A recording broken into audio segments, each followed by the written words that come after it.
Okay, so in today's video, I'm going to be ranking every single jet airliner aircraft ever flown. This list is not going to include military aircraft or prop planes. Military is not flown by civilians, and props are not jets. There is a criteria that I will be basing this off of. It's reliability, comfort, performance, efficiency, and reputation. There is at least one plane that I know of that's going to rank higher just because of my own personal bias. But again, hey, this is my list. This is not an official list. So if your favorite plane does not rank high, that's because this is my opinion. So take it with a grain of salt. But actually, I think that we're all going to agree on most of this stuff. But hey, we're about to find out. And yeah, let's get into the ranking. Okay, so here's our tier list right here. I have broken it down into 6 tiers, S through D, D being the lowest, S being the highest, and B being the middle.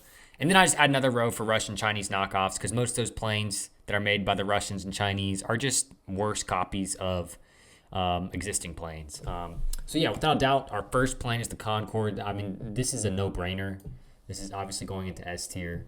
And just for a parallel, this is what I mean by Russian Chinese knockoff. This is the Tu-144. Russia, the world's first supersonic passenger airliner to actually fly, the Tu-144. That's going right there. Two ends of the spectrum. The Concorde had its flaws, and this was just a rush copy of that.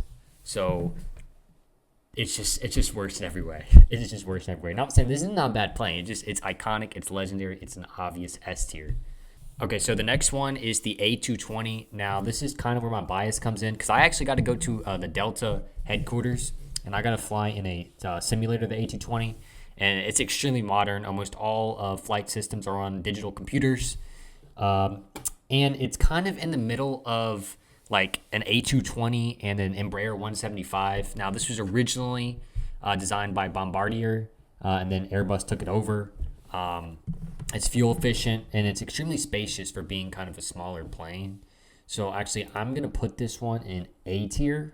Yeah, hopefully that's not controversial, but I think it's a very solid plane. Okay, so next up is the A300. Now, the A300 was the world's first wide-body twin-engine plane.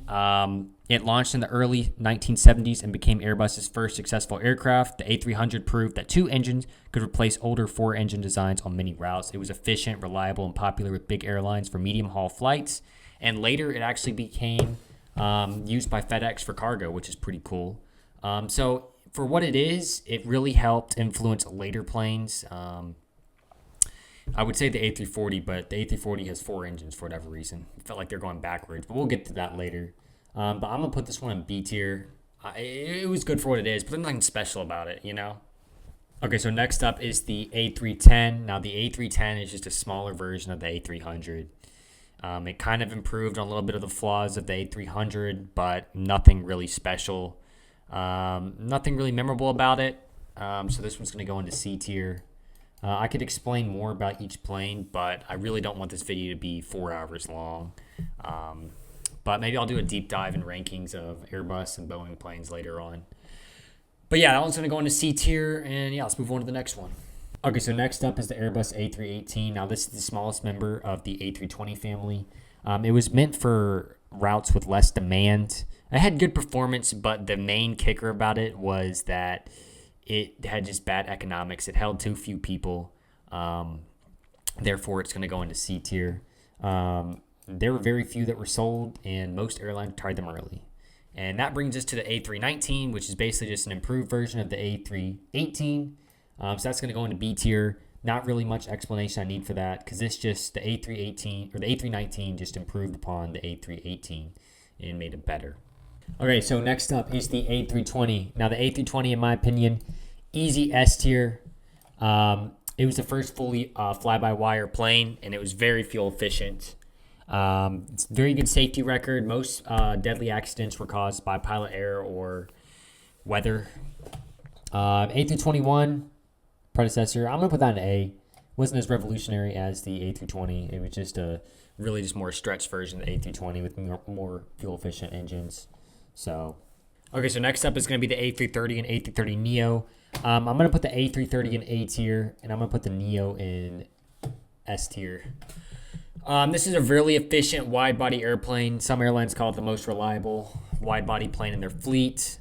I just put the Neo up there in front of the regular A330 because it's newer, it's nicer, and it's more fuel efficient. All that. Not that the average person cares about fuel efficiency. I know when I get on a plane, I'm not, oh my god, this is such a fuel efficient plane, so I'm going to get on it. That's not my thought process. But based on the airline, they would love it to be fuel efficient. So that's why I put the Neo in the S. And Neo just stands for new engine option, if you didn't know that.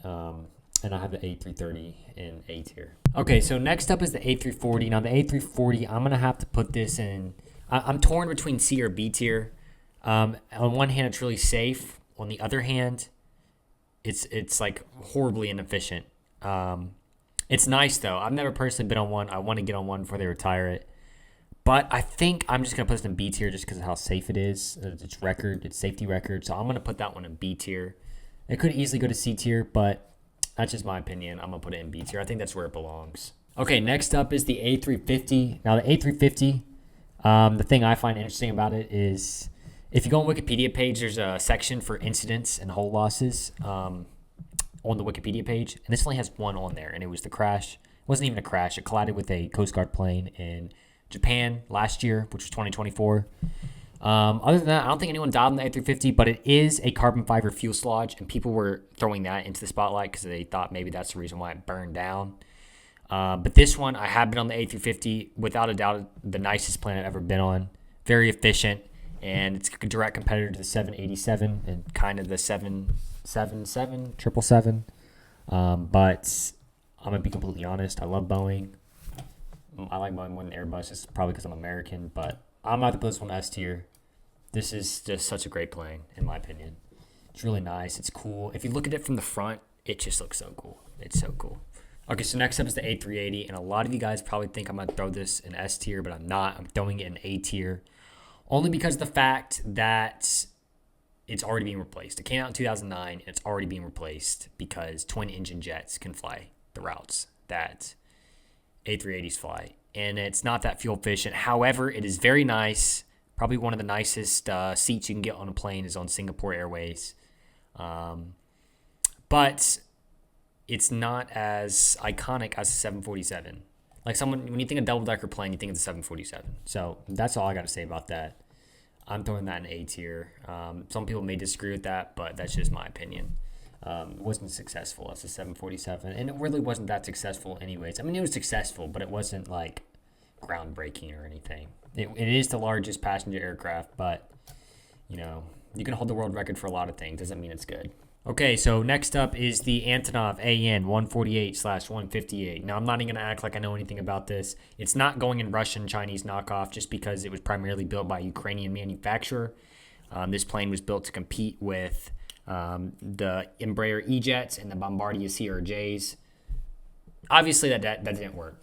It's being flown by North Korea's airline. So, yeah, not much I have to say there. That's going in D tier. Not going in Russian Chinese knockoff because it's not fair to put that there because it probably had some success outside of Russia and China. But I've never heard of this plane before.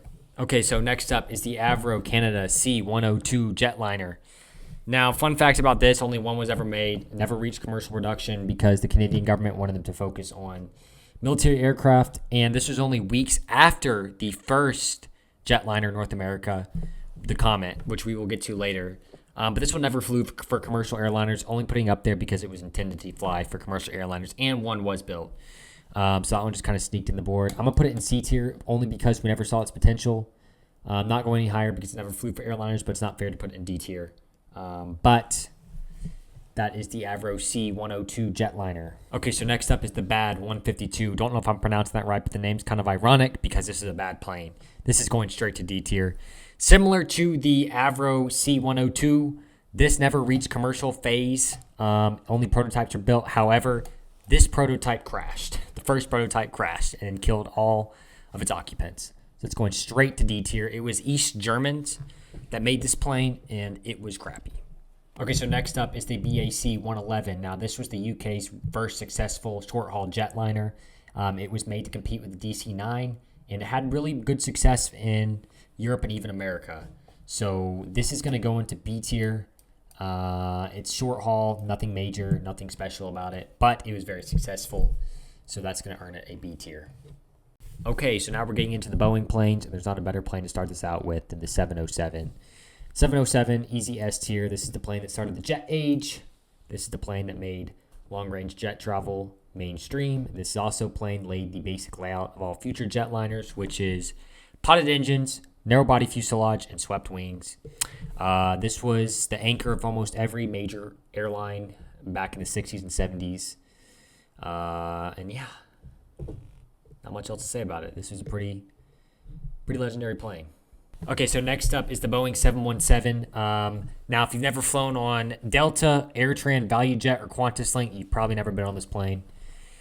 Has 0 fatalities, 0 fatal wrecks, very safe plane. It's basically just a DC-9 with a glass cockpit. This was originally built by McDonnell Douglas. It was going to be the MD-95. Then Boeing took over. And they still fly. Delta's trying to retire them by 2030. So they're going to be gone pretty soon. I actually just got off a plane with this going to Chicago. Pretty nice plane. It's good for what it is. It's not great. But that's an easy B tier. Okay, the 720. Many of you may not know this, but this is just a smaller version of the 707. And the issue with it is it was just way too specific of a plane.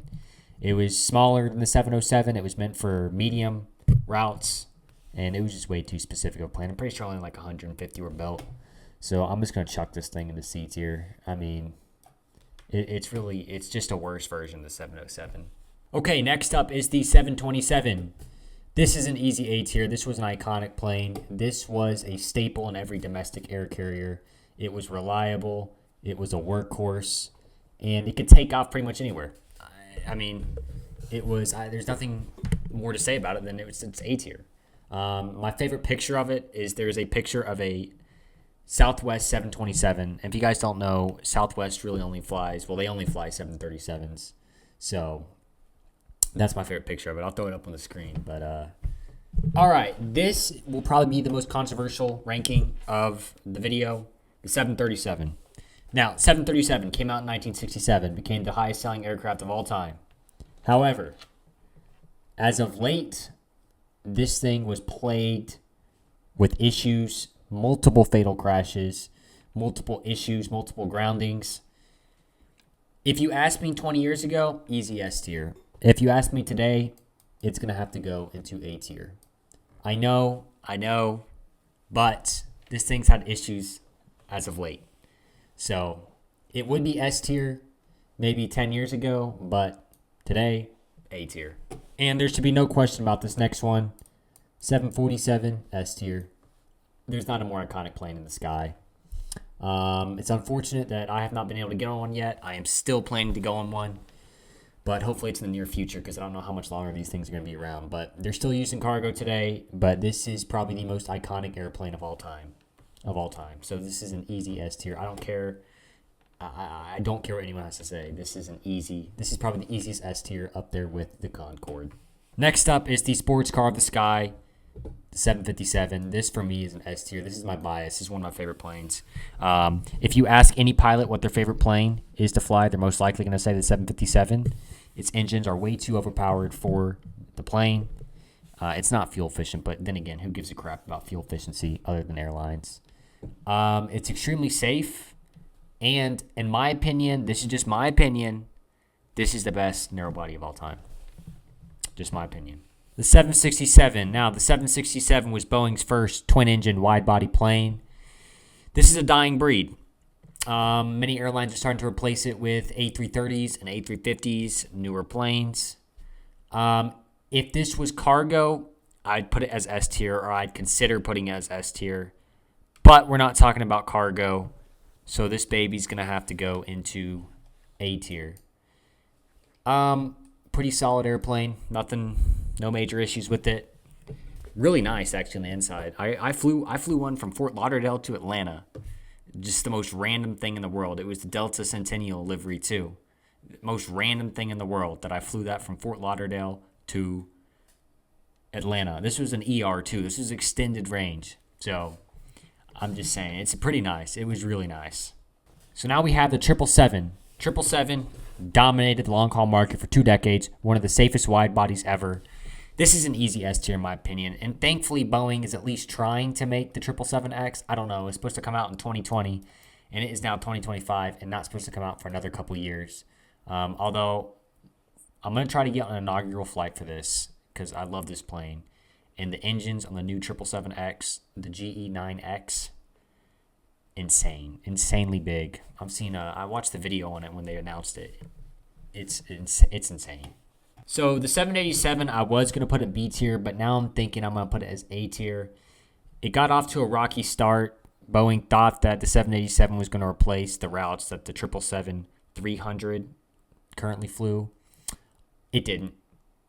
So it wasn't that much success in that market. However, other than that, it's pretty cool. There was a name vote for it, and they chose the worst name out of the possible names for it. So, yeah. Okay, I'm going to bundle these two together. CRJ 100, 200. C tier, no one likes sitting on that. CRJ 700, 900, no one also likes sitting on those. Pretty easy C tier. It's not D tier because it's not flown by Air Koryo or whatever the hell this thing is. I think we can all agree, whenever you see that you're getting in this plane, you just want to get to your destination as quickly as possible. I mean, most people that fly on planes want to get to their destination as quickly as possible. But people like me, that like aviation, even when I get on this, I hate it. It sucks.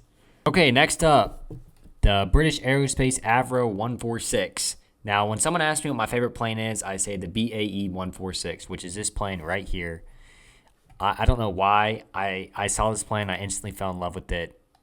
However, I would put this in S tier, but I'm trying to be realistic here. I'm going to throw it in B tier. It actually serves a purpose, unlike the CRJ 900 and CRJ 200, in my opinion. I've never gotten on one yet, but I really want to get on one. I don't know of an airline that still flies it, but I know that there is airlines that still fly it, but not a reputable one. But I don't care. I'll still try to get on it.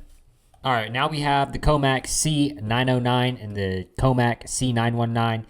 If there's any plane that fits the Russian-Chinese knockoff plane, it is this one right here. This is legitimately a knockoff of the MD-80. So how this went down was Comac, or whoever built this, it was a Shanghai company, actually got licensed to produce the MD-80 through McDonnell Douglas. And it fell through for whatever reason, and they literally just stole the design. So it's just a knockoff version of the MD-80. This plane, I'm not even going to act like I know anything about. All I know is it was made to compete with the 737. It's banned from flying in the U.S., banned from flying from multiple European countries. So if you make a plane and is banned to flying into other countries, it sucks. I just hate to say it. So I'm now just realizing that I have the Convair 990 up here twice. I don't know why. I guess I must have messed up. But I call this one the cigarette. I don't know if you've ever seen a video of this flying, but it just has a big trail of black smoke behind it. This still is the fastest subsonic commercial jet ever, with a top speed of like 615 miles an hour. It had a couple incidents just because of the high speed when it came into land. It was meant to compete with the DC-8 and the 707. It wasn't really a factor. It was like that friend, that wants to be in the friend group, but, you just keep pushing away. That's the equivalent of this. So I'm going to throw some B tier. It's cool for what it is, but it didn't. I'm just going to get rid of this, put this one at the bottom. But, yeah, it was cool for what it was. I would like to get on one, but I think that those days are behind me. So now we have the Dassault Mercure 100. This was France's attempt to compete with the 737-200. I'm going to be honest, didn't work out. It can only fly about 1,000 miles, much less than the 737. Had a good safety reputation, and the cockpit was very advanced for its time. However, it didn't achieve the goal that it was solely made for. Therefore, I'm putting it in C tier.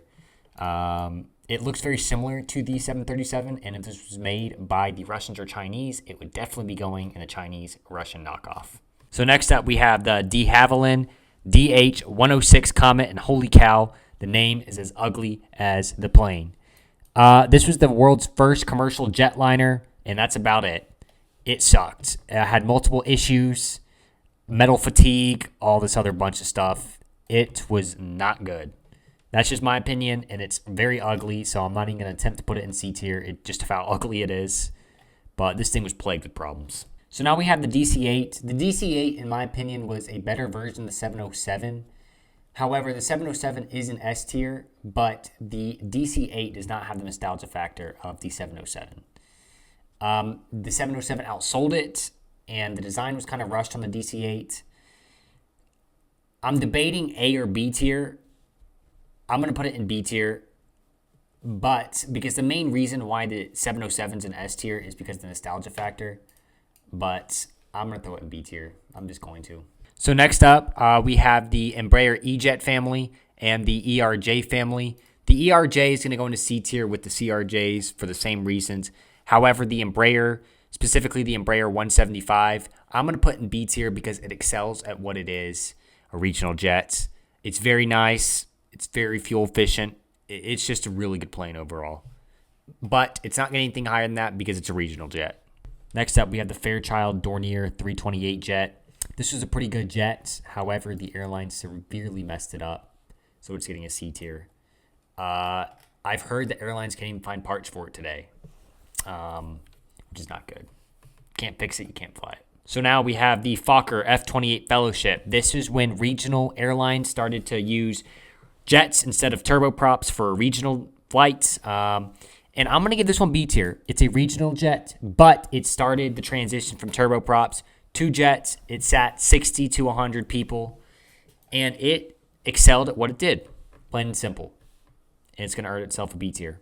So Fokker makes some pretty consistent aircraft because I'm going to put the Fokker 70 and the Fokker 100 both in B tier.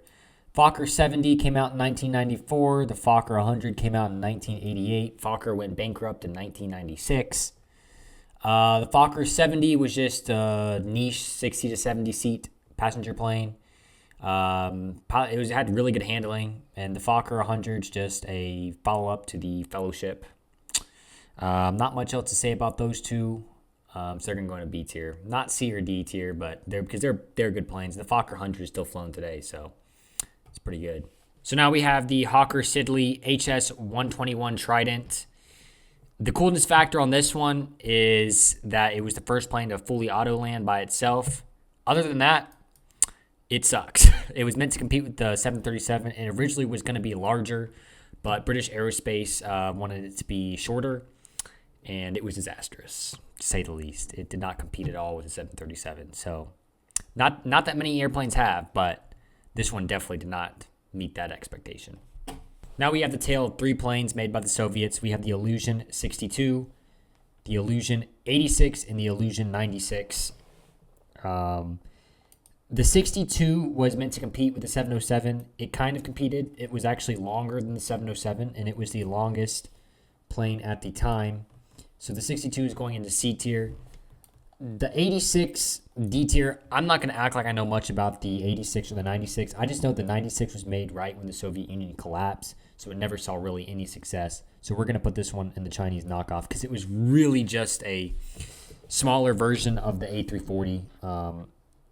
I mean, that's what they do a bunch. They see someone make something, and then they'll just be like, oh, we need to recreate that. So, yeah, that's the ranking. So 62 C, 86 D, and 96 Russian Chinese knockoff. So now we have the Lockheed L-1011 TriStar. The TriStar was very technologically advanced for its age. It could take off, cruise, and land by itself. Zero visibility. However, the DC-10 is a thing. While it was more structurally sound than the DC-10, it was very limited in production and not a global success like the DC-10. Therefore, it's getting A tier. The DC-10 will most likely get S tier. I still haven't decided. But the TriStar was just below the DC-10. It was very reliable, but just the production did not hit like they thought it was. So that's why it's getting A tier. So now we have one of the most influential airliners of all time, the DC-9. The DC-9 spawned a whole family of planes. The MD-80, the MD-90, the Boeing 717. Very, very successful. Between the four of them, over 2,400 were sold and made. It's not S tier, though. Performance-wise, you could probably put it up there with some of the planes in S tier, but it's just not it doesn't have the iconic factor. The MD-90, MD-80, Boeing 717, DC-9 all look very similar. Therefore, it's going to go into A tier. If there was something revolutionary about this or any of the other planes, it may get an S tier, but for that, it's not going to get an S tier. Presenting an American dream. For years, American Airlines has dreamed of having a quiet plane with virtually smokeless engines, as comfortable as a 747, but able to land at almost any commercial airport. Introducing the new DC-10 luxury liner, with a lounge and coach and first class. American DC-10. Our passengers get the best of everything. You get the best of everything. So I know I said earlier I was thinking about putting the DC-10 into S tier, but I'm going to be completely honest. I totally forgot how many issues this thing had when it first came out, and I wasn't even alive when this thing came out. But I just remember watching Air Disasters as a kid, and it seemed like every other episode they were talking about a DC-10. And for that reason, it deserves nothing higher than B tier. And the only reason why this plane outsold the TriStar was because Rolls-Royce almost went bankrupt, and that delayed the TriStar. So the DC-10 deserves nothing higher than B tier. So that brings us to the MD-11. Now the MD-11 is going straight to C tier. This thing burned more fuel than advertised, did not have the projected distance advertised. And it's just a worse plane than DC-10 altogether. It saw very limited passenger success, and it's currently not even flying right now. Does it deserve D tier? Maybe, probably not, but it definitely deserves C tier. Nothing higher than C tier. And yeah, that's why it's getting C tier. So now we have two of the greats, the Mad Dogs, the MD-80 and the MD-90. MD-80 going to A tier. MD-90 was basically an MD-80 with a glass cockpit. The MD-80 was a very improved upon design of the DC-9. Very legendary, in my opinion. I actually got to fly on one of the last Delta flights from Pittsburgh to Atlanta. And that was really cool, seeing everyone taking pictures and all that other stuff. It was not the last flight, but it was one of the last ones. It was the last one for that plane. But I think that's very fair. MD-80A, MD-90B, but they could both easily be on A tier. But the MD-80 was more iconic than MD-90. So now we have the Mitsubishi Space Jet. You probably never heard of it because it never entered commercial service, giving it a one-way ticket to D tier. It was announced in 2008 and it was canceled in 2023. Never entered service. Therefore, it is getting a D tier. So now we have the Rombak 111. This is just a Romanian BAC 111. It actually was licensed to Romania. This does not deserve Russian Chinese knockoffs here because it is not Russian or Chinese, but it's just a BAC 111. That's all it is. 运时的飞行试验，为测定飞行试验数据，对飞机进行了测试仪器。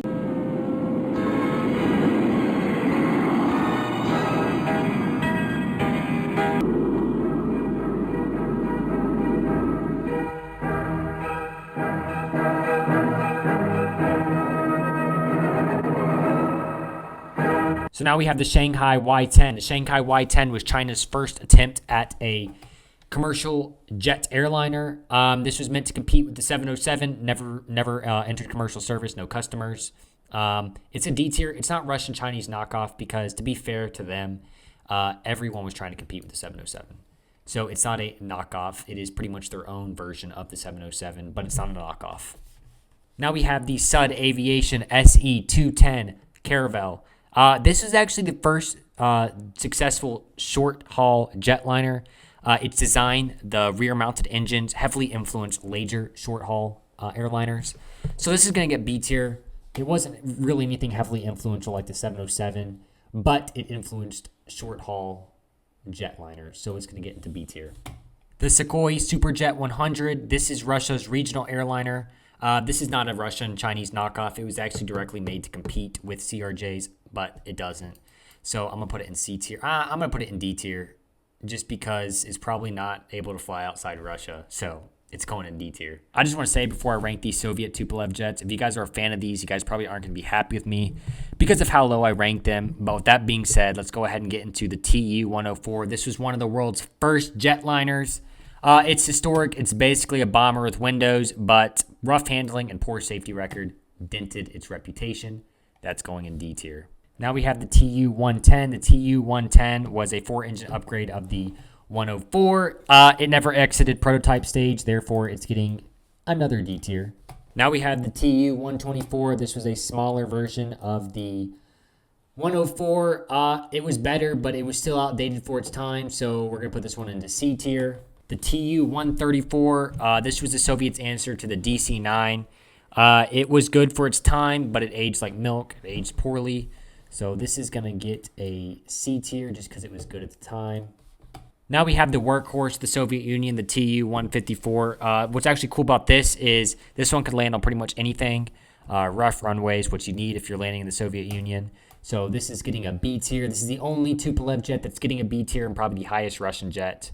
The next one is the Tu-214. This was made to compete with the 757. It's pretty solid. However, the production numbers is going to prevent it from going to B tier. It's going to C tier. And then the 334, I have no earthly clue why this was even released. This was way too late to the party. This is going straight to D tier. I don't even know why it was released. So if we had an award for weirdest engine placement on a plane, this would definitely take the cake home. The Fokker 614, I'm going to put this in C tier.